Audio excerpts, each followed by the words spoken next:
Piggybacking off of the end of Paul's talk, where he started to speak a little bit about the debate that we've had in moral psychology and in psychology and in philosophy on the role of reason and emotion in moral judgment. And so I'm going to keep my claims simple, but what I want to argue is against a view that probably nobody here has because we're all very sophisticated, but it's often spoken of emotion and reason as being at odds with each other in the sense that to the extent that emotion is active, reason is not active, and to the extent that reason is active, emotion is not active. And by emotion here, I mean sort of broadly speaking, affective influences. And I think that this view is mistaken, although this is certainly the case sometimes. The interaction between these two is much more interesting. And so I'm going to talk a bit about some studies that we've done. Some of them have been published, and a couple of them haven't, because they're probably too inappropriate to publish anywhere, but not too inappropriate to speak to this audience. On the role of emotive forces in shaping our moral judgment. And I use the term emotive because really it's about motivation and how motivation affects the reasoning process when it comes to moral judgment.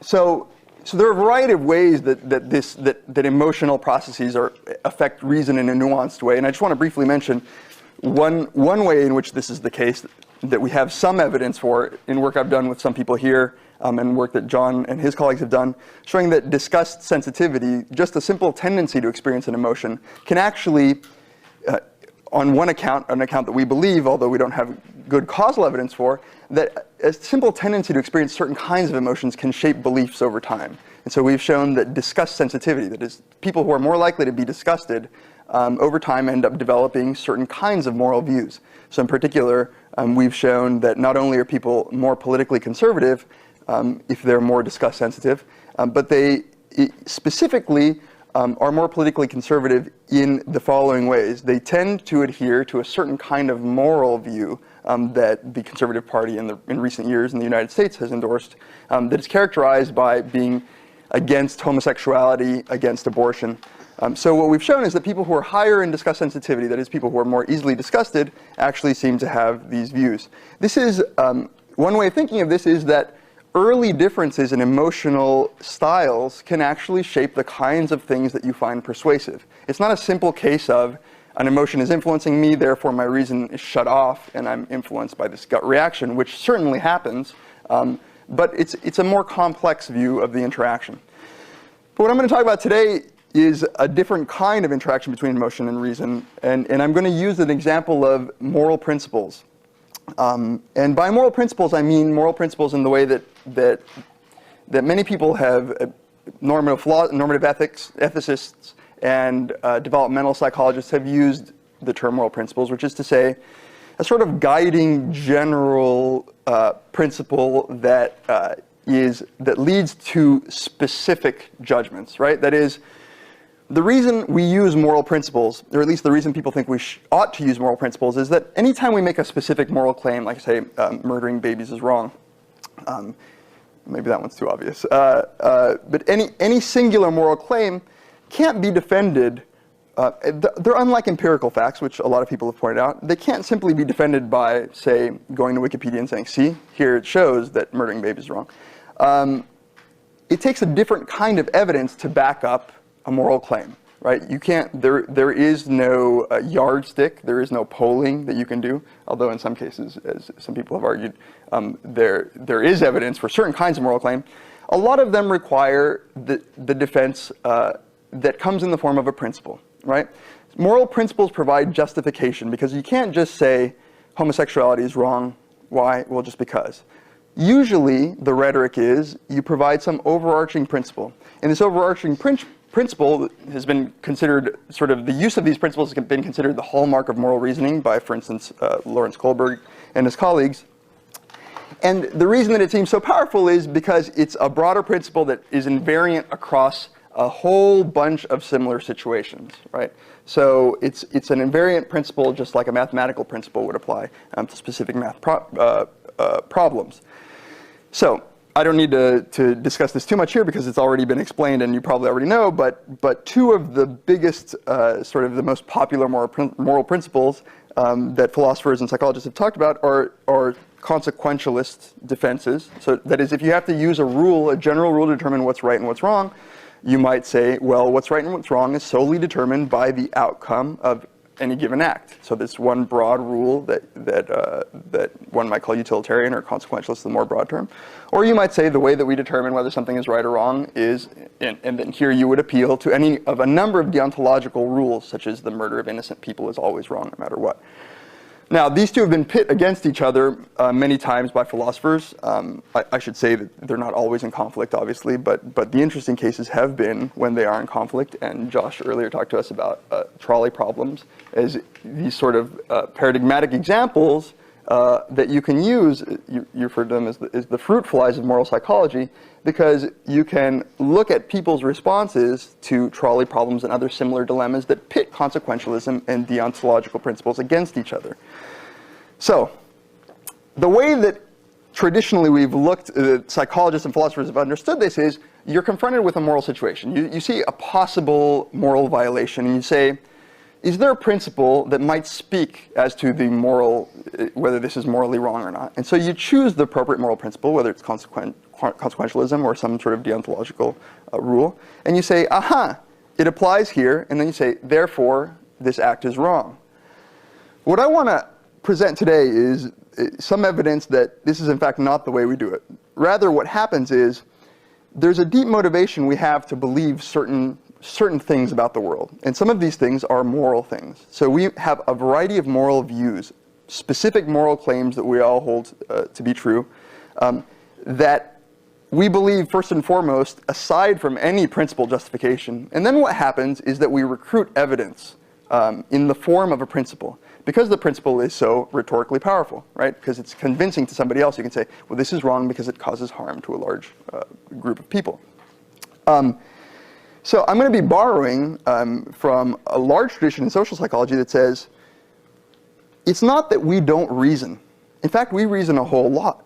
It's just that the process of reasoning can go horribly awry because of a variety of biases that we have. And so it was confirmation bias was mentioned earlier. And so there have been some classic studies in social psychology showing that we work really hard when we're presented with something that contradicts a view of ours. And so one of my colleagues who did some of these studies with me, Peter Diderot, has shown that if you give people, you tell people, look, there's this easy test that will tell you whether or not you have a disease. So he made up this disease, but let's just say it was herpes. So let's say I present you with a little piece of paper, it's like a litmus thing, you put it in your mouth, and then you dip it in a solution. If it turns green, he told some of the participants, that means that you're healthy. Some other participants, he said, if it turns green, that means you're sick. Then some participants, he said, if nothing happens, you're healthy, and another group, if nothing happens, you're sick. So for the participants who thought that if nothing happened, they were healthy, they would, and by the way, the paper was inert. There was absolutely nothing ever happened. For the people who thought that nothing happening was a good thing, they dipped it in once, and they're like, yeah, I'm healthy. For the people who were told that if nothing happens, you're sick, and these are great videotapes of right, sitting there doing this.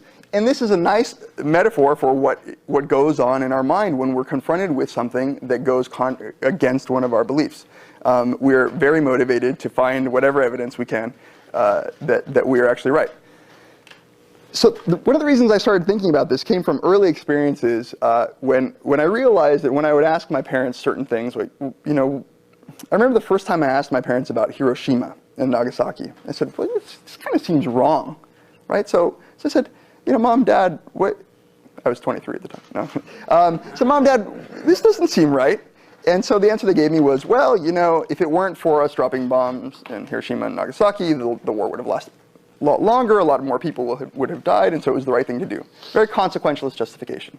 Then when I'd think about it, they would reject this very same justification vehemently by telling me the ends never justify the means when there was another completely different domain. So well, wait, the power of the principle is supposed to be that it applies in an invariant fashion across all these examples. And here you've told me in one breath that consequentialism is the right moral theory, and in another breath you've told me that consequentialism is a horrible moral theory. So which one can it be? And so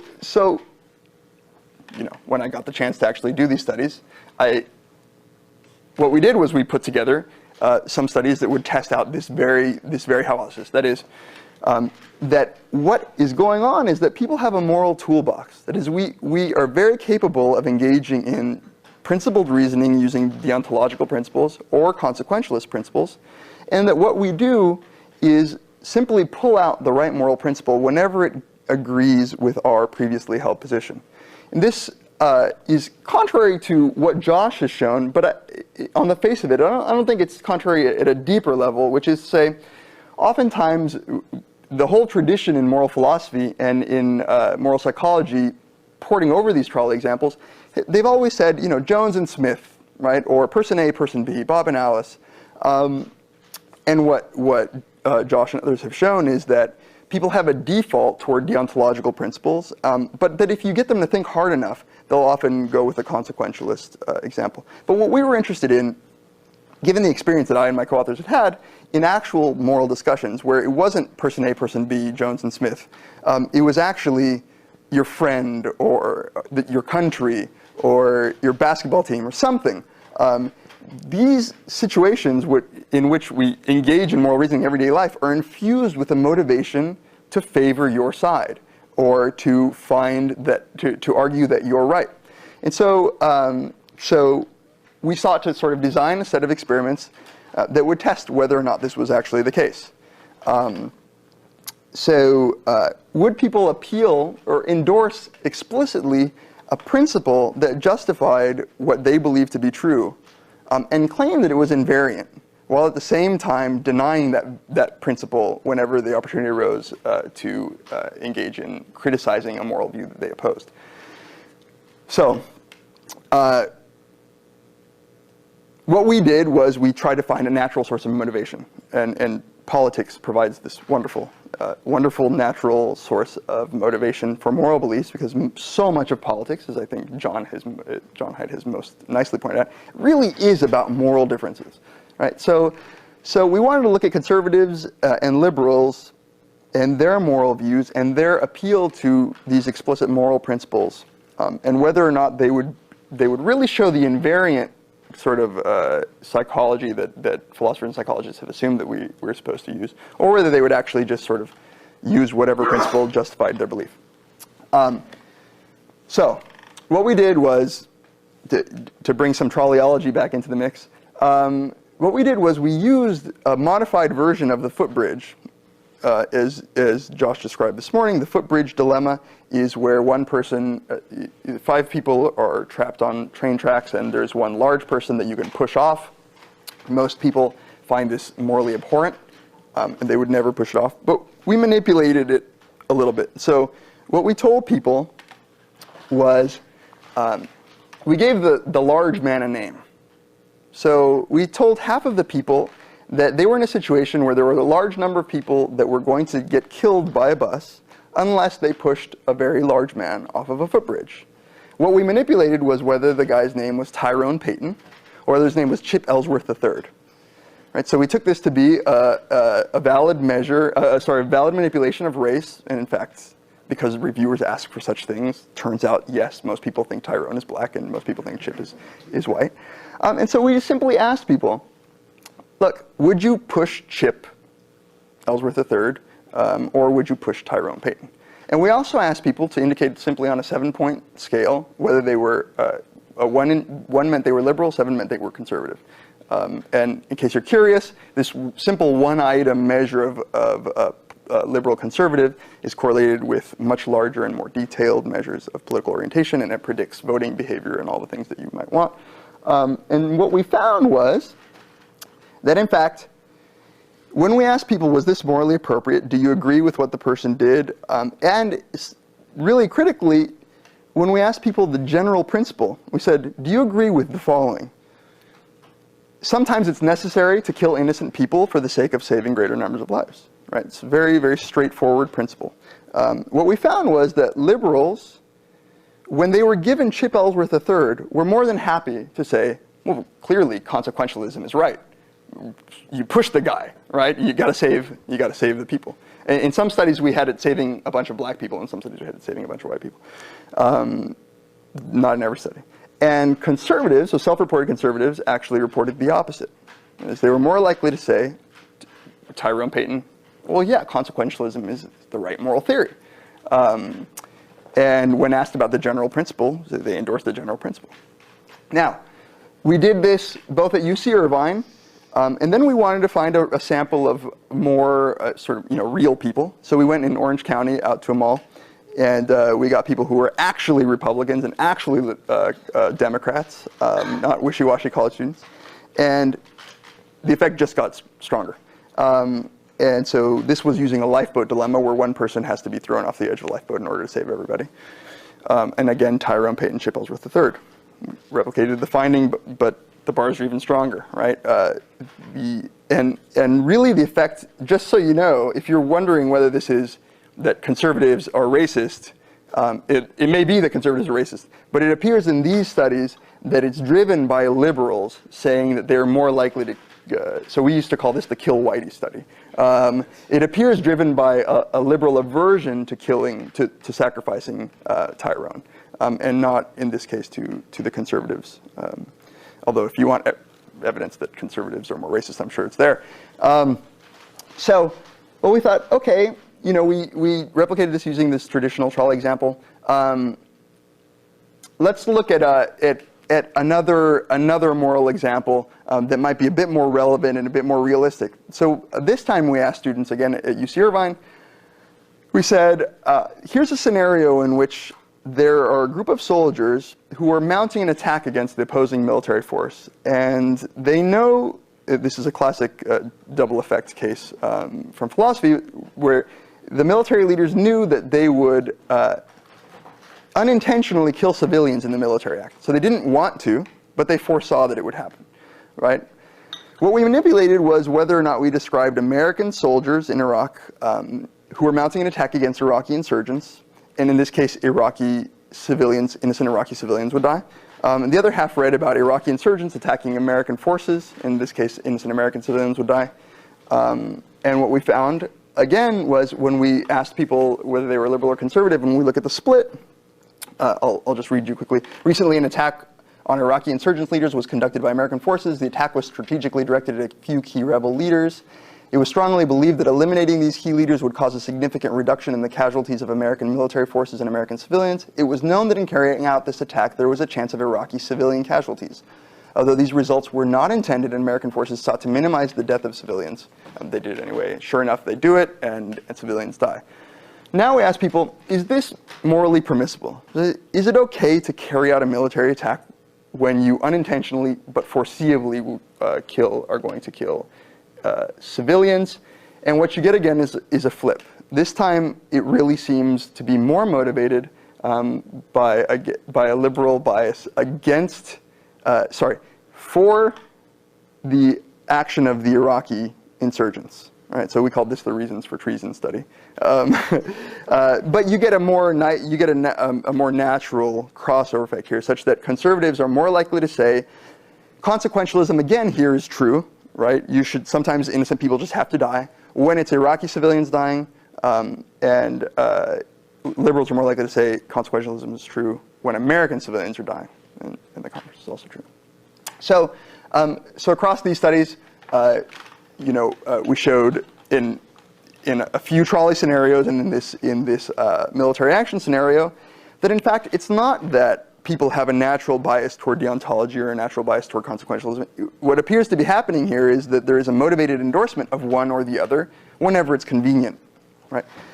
Up until this point, though, we had relied on participants' pre-existing political beliefs, and we really wanted to see if we could manipulate it. So in the great tradition of social psychology, we primed participants with unscrambled sentences.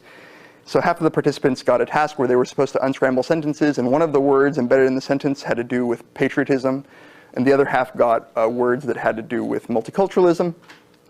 And we took this as a sort of proxy for manipulating political beliefs in the way that would be more closely aligned with conservative or liberals. And what we found was, regardless of the political orientation participants came in with, these priming manipulations worked. And what they did was, in the exact same Iraqi-American military scenarios that I gave you, if you were primed with patriotism, you showed the same pattern that conservatives showed. And if you were primed with multiculturalism, you showed the same pattern that liberals showed. And so using a priming scenario in which we could embed the motivation in our participants, at least that's what we think we're doing, that motivation still caused this differential endorsement of consequentialism across studies.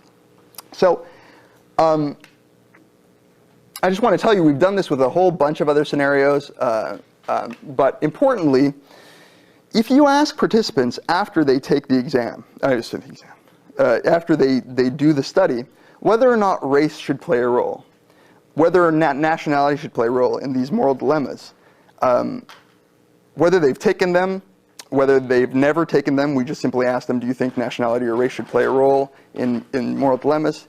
Overwhelmingly, people say no. In fact, I don't remember any one instance of somebody saying yes. And people are so offended at even us intimating that they might be using race or nationality as a criteria that we get all kinds of insults, like, how dare you, I'm not even answering this. Another finding that we got is if you're curious, so some people when we presented these results would say, well, liberals are right, because in fact a black life is worth more than a white life. These were white liberals at University of Chicago, just so you know. So fair enough, maybe that's the case. Overwhelmingly, people deny that this is the case. And if you give people, so for instance, if you give a liberal the scenario in which they're asked whether or not to sacrifice Tyrone, and they say yes, and then you give them a scenario with Chip, they also say yes. That is, they realize their inconsistency. And we take this as sort of a desire for consistency, a sort of embarrassment at their inconsistency. This is not just about consequentialism and deontology. This just provides these provided a nice set of examples of moral principles that other psychologists and philosophers have used. But if we've also asked, just to give you an example, we asked people about it, right? So, freedom of speech. Do you think that freedom of speech is a principle that should be upheld no matter what? Depending on the scenarios that you give, for instance, so half of the participants, we said, there's a Muslim protester that was burning the American flag and proclaiming America to be evil. And we asked liberals and conservatives, do you agree with what he did? Most people say no. Do you think that freedom of speech should be protected despite this? Liberals say, of course, freedom of speech should be protected. Conservatives say, absolutely, this is just not right. But if you give participants the scenario in which a Christian protester showed cartoons of Muhammad and proclaimed that Islam was evil, the conservatives say, freedom of speech should be protected no matter what. And the liberals say, no way, freedom of speech has its limits. Again, some other scenarios that we did was we asked people if breaking a law, if you perceived it to be unjust. In one case, it was pharmacists who gave the morning after pill despite it being illegal. In another case, it was I have it here. Pharmacists giving contraception versus doctors performing active euthanasia. You get a liberal conservative split. Harm reduction as a principle. So we did a study. I'll wrap it up there. We can talk more about this later. But across a whole body of studies, what we've shown, I think what we've shown is that it's not that reasoning doesn't occur. And in fact, reasoning can actually be persuasive. So we're in a social situation, and I want to convince you of something. And I say, it's wrong to do X. And you say, well, why is it wrong? I appeal to a broader principle. And this, in fact, might work. This might convince you. Oh, yeah, that's a good point. That is a principle that we should adhere to. It's just that we're sneaky about it. Right? So it's not that motivation is wiping out our ability to reason. It's just making it very directional. And if anything, it's opening up this skill and ability we have to find confirmation for any belief that we might have. This is probably true in most domains of social judgment, but I think it's especially interesting in the domain of moral judgment because of the implications that this has. And hopefully, I want to say before I end that I've been a champion of reason, and I've often said that rationality can actually change moral beliefs. And in fact, early on, after Jon published his widely read and influential paper on emotion sort of being in charge of the moral domain. I said, absolutely not. Paul and I had a little paper that said, absolutely not, you're wrong. And then ever since then, I appear to have done nothing but studies supporting Jon's view. But even then, I'm still an optimist about rationality. And I cling to the one finding that I talked about, which is that when you point out people's inconsistency, they really are embarrassed. And so hopefully, at a very minimum, what we can say is, let's at least keep pointing out the stupidity of both liberals and conservatives. And at this point, I'll come out and say that, Jon, I also am not someone who is a self-proclaimed liberal, although I'm sure on any test I would appear to be liberal. But in fact, I'm a libertarian communist, and that is oftentimes quite apathetic about politics. And I think that this is what allows me to do these studies with the impartiality of a scientist. So thank you for your time.